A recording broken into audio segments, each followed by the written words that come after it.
kita duduk al-iftirash.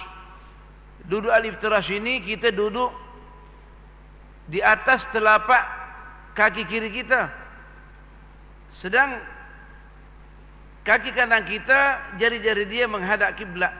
Nah. Ataukah at-tawarruk? Al-iftirash tadi kalau kita guna pada rakaat yang kedua, bila mana daripada 3 rakaat atau 4 rakaat. Dulu yang pertama namanya al-iftirash. Duduk yang terakhir namanya at-tawarruk. Kita duduk di atas pantat kiri kita. Nah, kaki kita yang kiri berada di bawah betis kita yang kanan. Nah, tuan, menunjukkan, kata Imam Ghazali, kita sudah tidak siap untuk bangun lagi.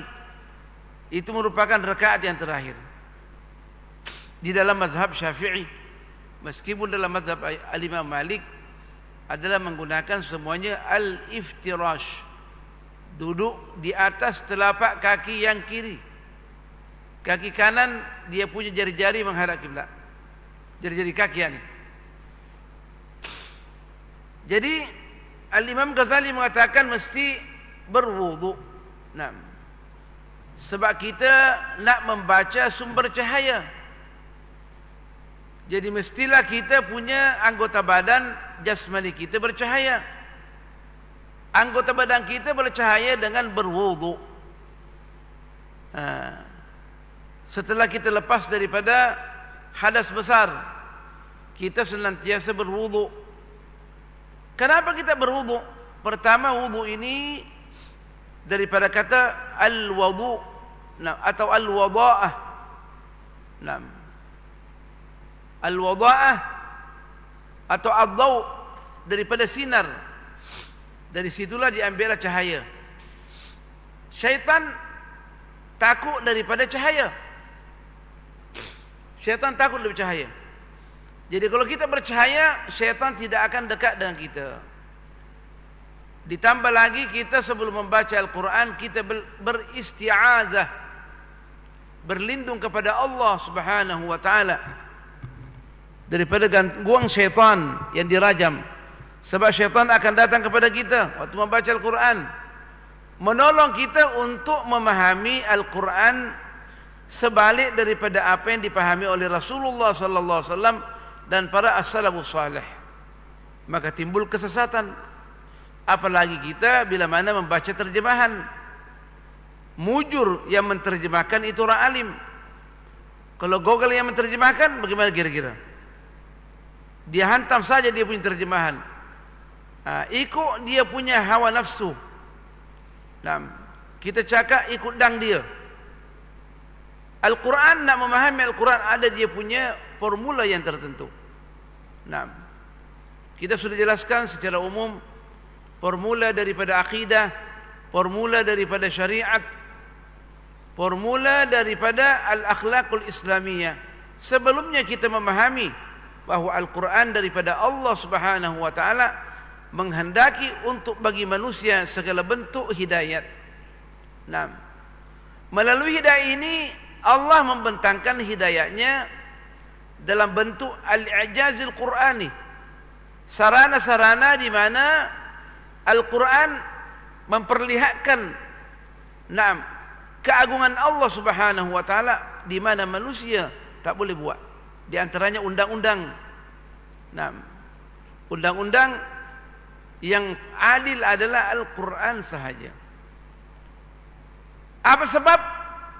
Sebab Al-Quran, Allah Subhanahu wa ta'ala meletakkan jin dan manusia dalam garis yang sama.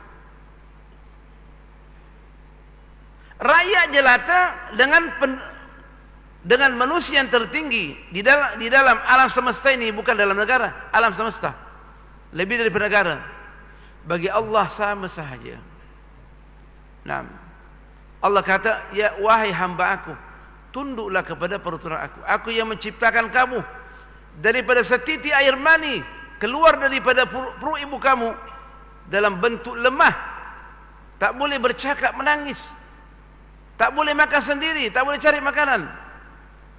Itu menunjukkan Allah Subhanahu wa taala yang menciptakan kita, yang mengatur kehidupan kita. Las-las kita melihat diri kita sudah pandai, sudah kuat, kita tidak mau tunduk kepada peraturan Allah Subhanahu wa taala. Kata Allah, dari sinilah azab aku yang sangat pedih. Inna adabi lasyadid.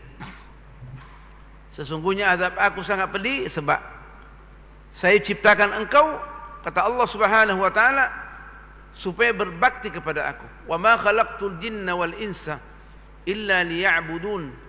Aku tidak menciptakan jin dan manusia kecuali untuk beribadah kepada aku, baik daripada bentuk ibadah itu sendiri ataukah bentuk muamalat. Bentuk ibadat, salat, zakat, puasa, haji, umrah. Naam. Ibadah yang zahir.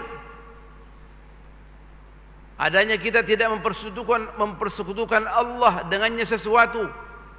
Naam.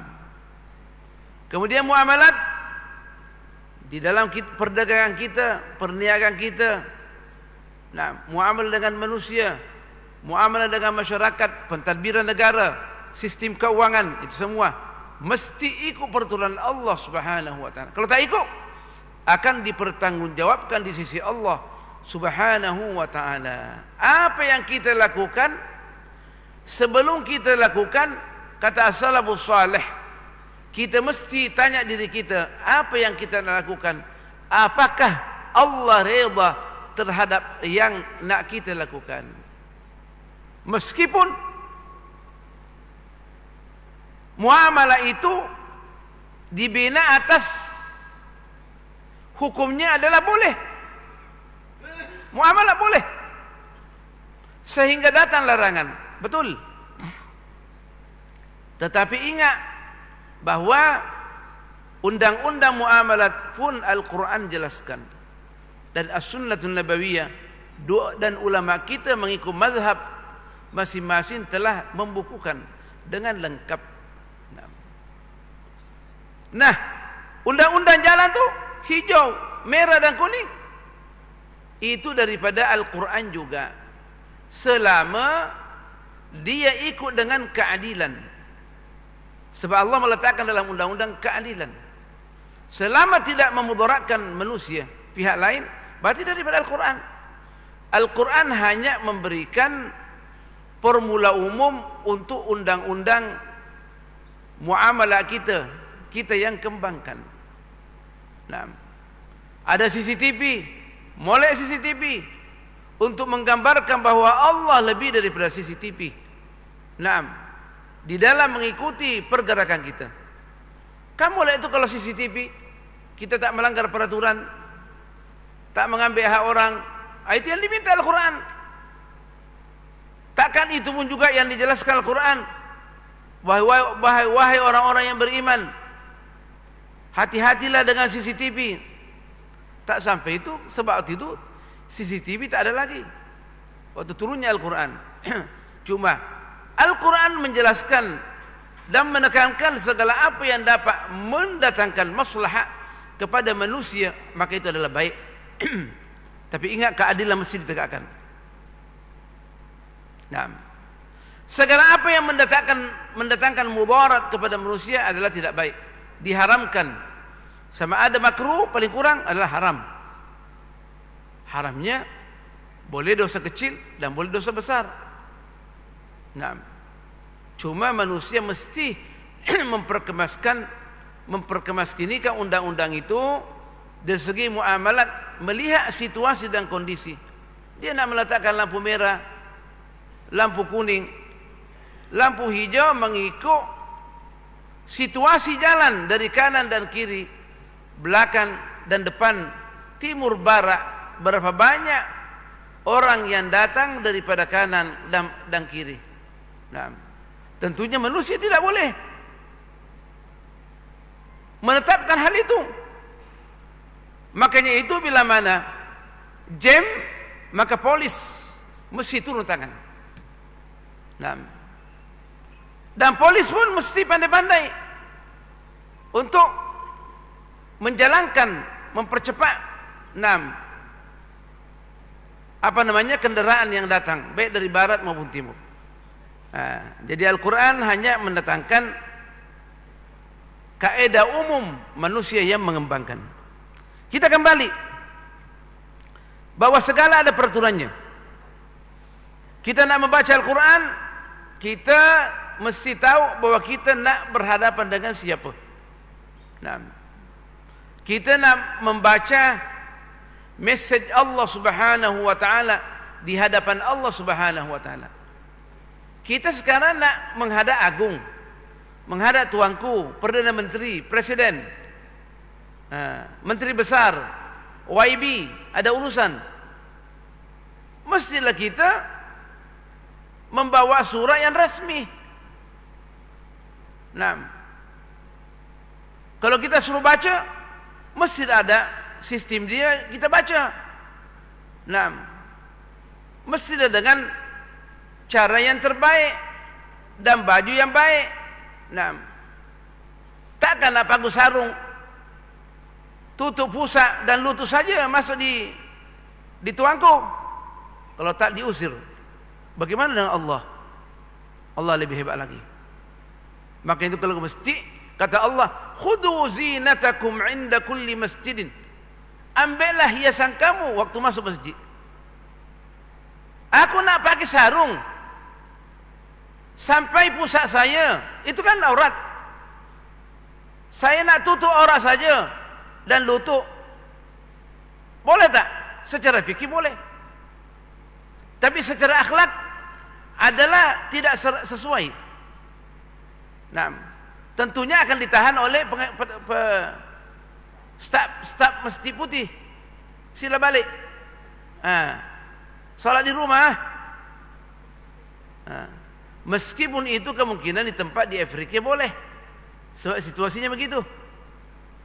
Makanya itu timbul lagi satu undang-undang di dalam usul fikih, namanya al-'adatu muhakkamatun ma lam tata'arad ma'a syariatil islamiyah. Ada itu boleh dijadikan sebagai sumber undang-undang selama tidak bertentangan dengan syariat. Kita di Malaysia ini adalah pakai baju putih, baju Melayu. Di Brunei dikatakan MIB. Jadi kita ikutlah. Melayu kata bila mana masuk di kandang kambing mengembek. Bersama dengan masyarakat, mestilah kita tahu masyarakat. Masyarakat Terengganu bagaimana? Masyarakat Kelantan bagaimana? Diperintahkan untuk mengadakan penyesuaian. Dan begitulah Islam memperhatikan masyarakat tempatan. Kita dengan Allah nak membaca Quran. Memanglah kalau kita sendirian nak baca, pakai sarung sampai tutup pusat, lutut kita tutup, kopek nampak, ya tidak ada masalah lah, tapi pahala kurang daripada orang yang pakai jubah as-salafus salih dan dia pakai serban lagi, pakai minyak wangi, duduk berhormat depan Allah Subhanahu wa taala, menghadap kiblat, baca Al-Quran dengan penuh khusyuk. Sama tak orang yang baca Quran yang nampakkan kopek, hanya tutup aurat saja, tidak mandi lagi, baunya luar biasa? Sama tak dengan orang yang pakai minyak wangi dengan pakaian yang bagus dan berdoa kepada Allah dengan penuh khusyuk dan menangis, minta hajatnya dikabulkan oleh Allah Subhanahu wa taala? Tentu itu yang diperhatikan. Meskipun yang itu artinya diperhatikan juga, tapi derajatnya tidak sama. Jadi kita mestilah mengikut peraturan syarak. Makanya itu kita Islam ini ada 3 dia punya disiplin ilmu pengetahuan. Mesti kita tahu dari akidahnya, syariatnya, akhlaknya, berakhlak dengan manusia, berakhlak dengan Allah Subhanahu wa taala. Akhlak sama Allah bukan saja tengok dari segi pakaian, adanya hati kita, kita bersihkan dan kita senantiasa mengulang-ulang dalam 17 kali tiap-tiap hari, tiap-tiap malam, kita mengatakan iyyaka na'budu wa iyyaka nasta'in. Ya Allah, hanyalah Engkau yang kami sembah dan hanya Engkau lah kami minta pertolongan. Nah, itu namanya sokongan. Sokongan. Kita nak minta sama Allah Subhanahu wa taala. Kita mesti memperlihatkan sokongan kita kepada Allah. Bahwa tidak ada yang lain yang saya harapkan, ya Allah, hanya Engkau saja. Dan begitu juga manusia. Kalaulah yang penyokong dia tu yang minta projek, minta urusan dimudahkan, tentu akan dimudahkan. Orang kita, dikata orang kita, ini geng kita nih, mesti diperbaiki, diterima dia punya permohonan dia. Sebab kalau geng kita tak layan, macam mana nanti? Dia tak akan pilih kita. Bagaimana Allah Subhanahu wa ta'ala? Begitulah Allah memberikan perumpamaan di dalam kehidupan kita. Nah, bilang iyyaka na'budu wa iyyaka nasta'in. Makanya itu ulama kita menulis, bahkan Ibnu Qayyim al-Jauziyah menulis tiga jilid. 3 jilid buku hanya menjelaskan iyyaka na'budu wa iyyaka nasta'in. Hanya Engkau yang kami sembah dan kepada Kamulah kami minta pertolongan. Betul ke? Sebab kalau hati kita mengatakan, mulut kita mengatakan iyyaka na'budu wa iyyaka nasta'in, sedangkan tingkah laku kita tak demikian, dianggap sebagai munafik.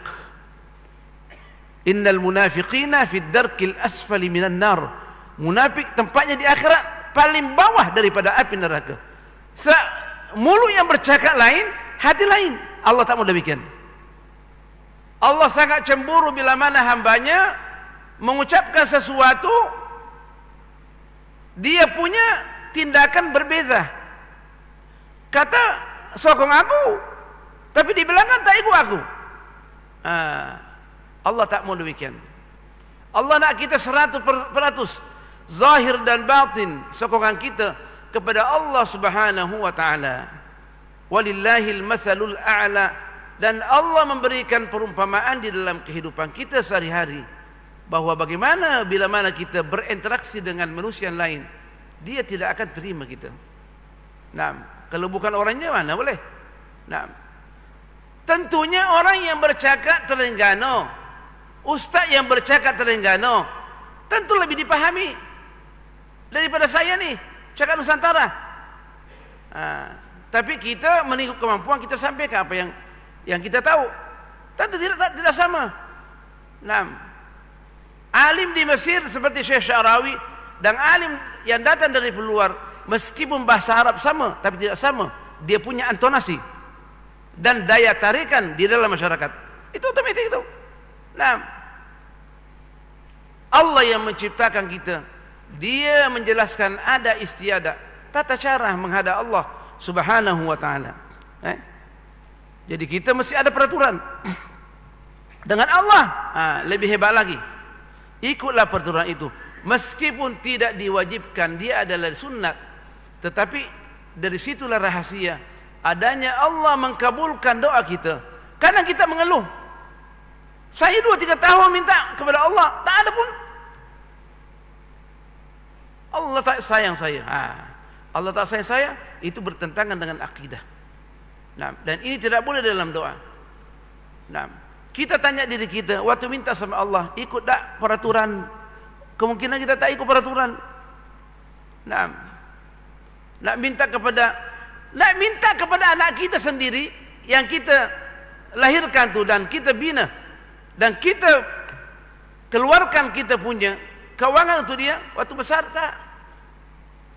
tidak sembarangan. Anak kita tu. Bagaimana dengan orang lain? Nah, jadi mestilah kita mengikut itu, ikut peraturan ni. Kata Imam Ghazali ada 10 peraturan dia nak membaca Al-Quran supaya kita diterima oleh Allah Subhanahu wa ta'ala. Waktu dia duduk menghadap kiblat, tengok ke bawah. Jangan tengok sembarangan. Memang boleh, tak ada masalah bagi orang yang menghafal, tengok gini apa segala kiri kanan. tetapi ditekankan berada dengan Allah, seakan-akan Allah di hadapan kita. Kita tengok ke bawah, masuk di pejabat orang besar, kita menghadap sembarang tengok belakang gini, dianggap kurang ajar, itu otomatik. Kita mendengarkan lagu kebangsaan, kita nak gini. Kalau tak, kita akan bermasalah dengan undang-undang. Bagaimana? Mesti luruskan tangan kita. Makanya itu dalam satu mazhab, terutama mazhab Maliki dan mazhab Syiah, diulurkan tangan kita sebagai adab di hadapan Allah Subhanahu wa taala. Kan kita mendengarkan lagu kebangsaan, tangan kita mesti gini. Itu yang saya pahami dan orang ajar sama saya.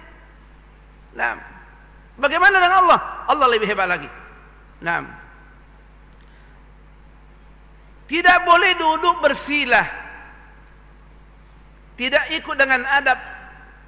Nah, tapi sah, tapi ada yang lebih mulia, lebih elok dilakukan. Nah, kita menghadap orang besar, ada istiadat. Kalau kita nak mundur, tidak boleh membelakangi langsung. Boleh tak? Dari segi undang-undang syariat boleh, tapi undang-undang adat tak boleh. Markah dikurangi. Nah, itu bukan syirik, itu ada istiadat yang sudah jadi undang-undang, mesti ikut. Nah, dia kata aku tak mau ikut, oke, tak ada masalah. Tapi ingat, projek anda tidak akan diluluskan, dianggap melintasi undang-undang manusia. Orang kata ini bukan daripada Islam, betul. Anda tidak menghadap Allah, menghadap manusia yang ada peraturan. Jadi ikut peraturan itu, selama peraturan itu tidak bertentangan dengan syariat, ikut. Kalau tidak mau, tak ada masalah. Zuhud di dunia ini, aku tak nak projek, tak mau apa, tak ada masalah.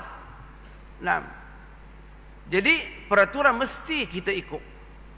Aku tak nak ikut peraturan jalan hijau, merah saya hantam saja. Iya, disaman. Tak mau ikut peraturan, tinggal di rumah. Atau orang antar. Tak ada bulan Islam, saya berkata. Aku tak ikut, tak mau ikut. Tak ada lampu hijau, lampu merah dalam Quran. Nah, jadi kita akan bermasalah. Nah, makanya itu ulama kita meletakkan lagi undang-undang al-'adatu muhakkamatun ma lam tata'arad ma'a syariatil islamiyah. Hukum adat boleh dijadikan sumber hukum selama tidak bertentangan dengan hukum syariat. Ikut. Nah, sebab di situ juga boleh saja melambangkan undang-undang Allah Subhanahu wa taala. Antara manusia mesti kita pahami undang-undang dia selama tidak bertentangan dengan undang-undang Islam. Ini setiap mana dalilnya dalam Al-Quran? Ini perangai Wahabi. Nah, mana dia ni? Banyak pertanyaan. Padahal ulama kita sudah kemaskinikan. Masuk di Nusantara ini ada undang-undang. Kalau tak, bagaimana mereka nak mengajak umat manusia masuk Islam? Dengan waktu yang sempit, boleh masuk Islam banyak. Sekarang ini kita sudah habis PhD dalam bidang dakwah, tak ada seorang pun masuk Islam. Kenapa? Sebab tak tahu undang-undang ada istiadat. Mesti tengok. Selama tidak bertentangan dengan syariat, maka kita laksanakan saja. Nah, dan tidak boleh duduk, menyandar gini baca Al-Quran. Tidak dianggap beradab. Tapi boleh tak? Boleh. Nah, boleh kita berbaring-baring, tapi tidak ikut tata cara akhlak bersama dengan Allah Subhanahu wa taala. Nah, dia nak duduk gini baca Quran. Boleh tak? Ya, tidak ada masalah. Tapi yang terbaik, prioritas yang terbaik adalah kita duduk, beradab depan Allah Subhanahu wa taala. Kalau perlu kita menangis lagi. Mengampu di hadapan Allah Subhanahu wa taala supaya dipercepat permohonan kita. Sesudah baca Al-Quran kita berdoa. Ya Allah, aku sudah baca surat kamu ya Allah. Allah kata apa? Nak apa? Hajat saya 1, 2, 3, 4. Waktu sudah membaca Al-Quran, kita minta kepada Allah, paling mudah diterima kita punya hajat, diqadha hajat kita oleh Allah Subhanahu wa ta'ala. Apa? Kita sudah ikut peraturan Allah, kita sudah baca Al-Quran, beradab, berwudu pakaian yang bagus, salafus salih pakai pakaian yang cantik, minyak wangi yang cantik, tempat yang cantik, menghadap kiblat, duduk macam sembahyang. Allah, dia duduk dengan bersila boleh, tapi itu dia punya markah turun sedikit.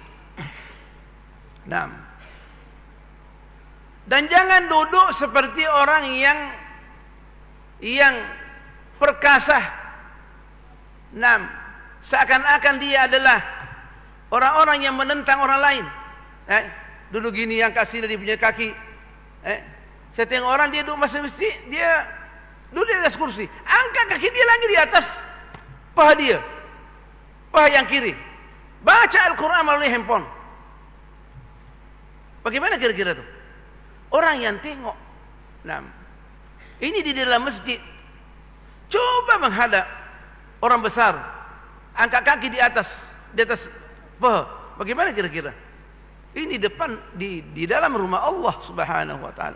Meskipun di rumah kita, kata as-salafus salih, mereka orang-orang ulama rabbani duduk di rumah persendirian, tidak pernah meluruskan kakinya di depan Allah Subhanahu wa ta'ala. Persendirian tuh, sebab dia anggap dirinya beribadah. Kita di dunia ini adalah abiru sabilin, orang berada dalam perjalanan menuju kepada Allah Subhanahu wa ta'ala. Kalau gitu susahlah ayah. Kita nak memperolehi markah yang tinggi, mesti ikut prosedur. Tidak mau nak ambil yang kecil. Makanya itu kadang kita berdoa, lamanya kita berdoa, kemungkinan 5 tahun baru diluluskan permohonan kita setelah berulang-ulang. Kemungkinan itu waktu itu ada khusyuk. Tapi ada orang berdoa, sekali berdoa diterima oleh Allah. Apa rahasianya? Ini deh, adat istiadat bersama dengan Allah. Mestilah kita perhatikan. Ada istiadat tu, dan Allah sudah jelaskan di dalam Al-Quran, Rasulullah sudah jelaskan di dalam As-Sunnah Nabawiyah. Ulama kita membukukan, duduklah yang molek, begini caranya nak baca mesej Allah Subhanahu wa ta'ala. Makanya itu kita juga disuruh untuk berlagu sesuai dengan intonasi Al-Quran. Ada lagunya yang tertentu, supaya pun malaikat yang ada di sebelah kanan kita dan kiri kita, Allah ikut mendoakan kita. Malaikat-malaikat yang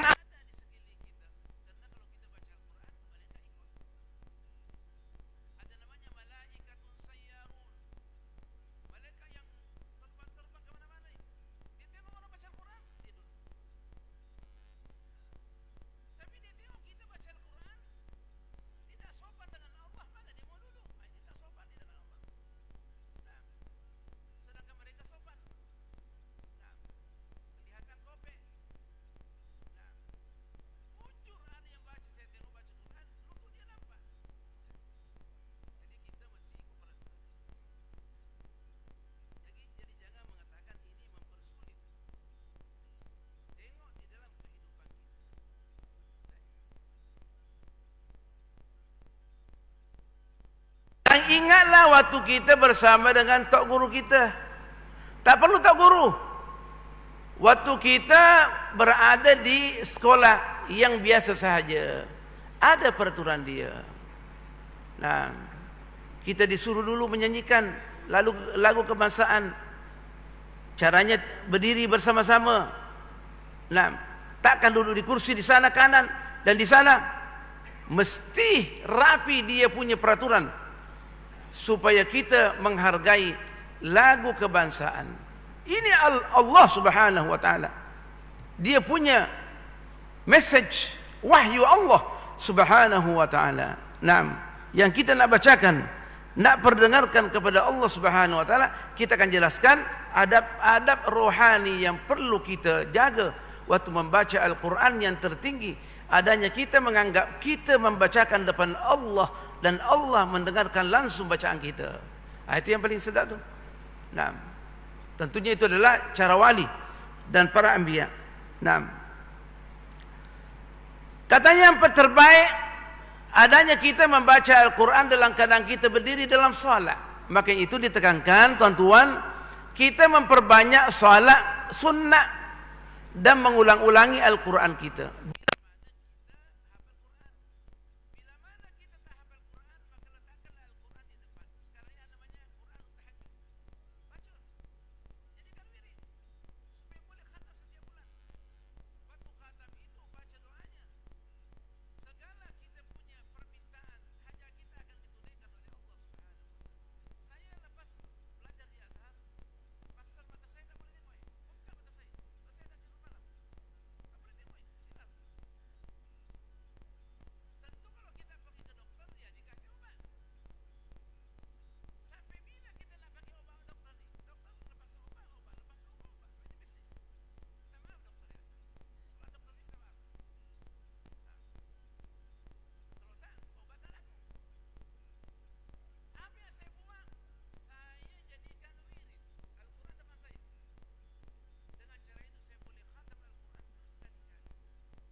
Allahu Akbar, Allahu Akbar, Allahu Akbar, Allahu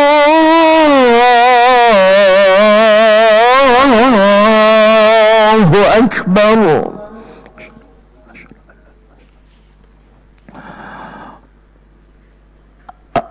أشهد أن لا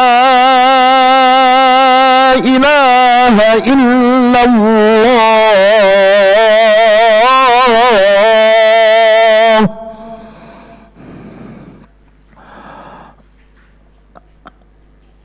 أشهد أن لا إله إلا إلا الله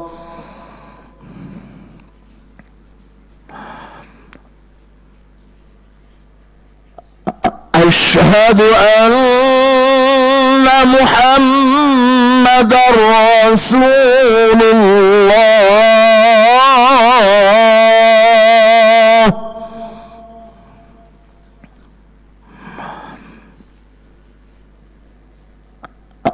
أشهد أن محمد رسول الله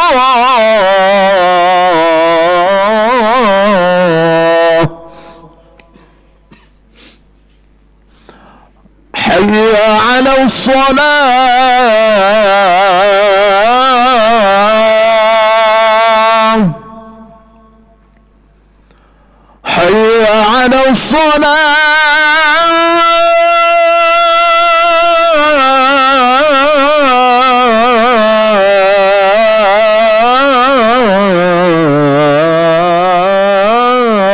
الصلاة حي على الفلاح